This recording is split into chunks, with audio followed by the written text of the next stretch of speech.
آخر اللہ تعالیٰ نے قرآن میں کن لوگوں کو کامیاب کہا ہے؟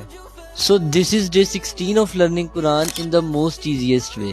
کل ہم لوگوں نے ڈسکس کیا تھا سورہ بقرہ کے 13th رکوع کا سیکنڈ پارٹ، اور آج ہم لوگ ڈسکس کریں گے سورہ بقرہ کا 14th رکوع۔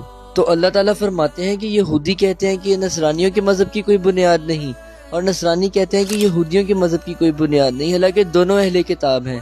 اور اب تو قرآن پڑھنے والے بھی یہ کہنے لگے ہیں، اللہ قیامت کے دن فیصلہ کرے گا۔ اور پھر اللہ تعالیٰ کہتے ہیں کہ جو لوگ اللہ تعالیٰ کے ذکر کو مسجدوں میں روکتے ہیں اور وہاں فساد کرتے ہیں وہ سب سے بڑے ظالم ہیں، ایسے لوگ وہاں داخل بھی نہیں ہو سکتے مگر ڈر کے ساتھ۔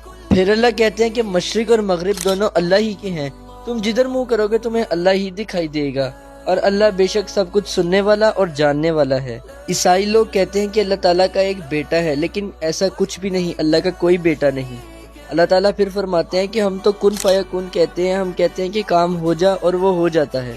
پھر اللہ کہتے ہیں کہ کافر لوگ کہتے ہیں کہ یا تو اللہ خود دکھائی دے یا تو کوئی معجزہ دکھائے، حالانکہ علم والوں کے لیے اور یقین رکھنے والوں کے لیے نشانیاں ہی نشانیاں ہیں۔ پھر اللہ کہتے ہیں کہ ہم نے نبی صلی اللہ علیہ وسلم کو بشارت دینے والا اور ڈر سنانے والا بنا کر بھیجا، اور یہودی تب تک تم سے راضی نہیں ہوں گے جب تک تم ان کے طریقے پر نہ چلو۔ یاد رکھو حق وہی ہے جو اللہ کی طرف سے آیا، اور وہی لوگ کامیاب ہیں جو اسے پورے صحیح طریقے سے پڑھتے ہیں۔ تو یہ تھا سورہ بقرہ کا 14th رکوع، اور کل ہم ڈسکس کریں گے سورہ بقرہ کا 15th رکوع۔ So make sure you guys follow. جزاک اللہ خیر۔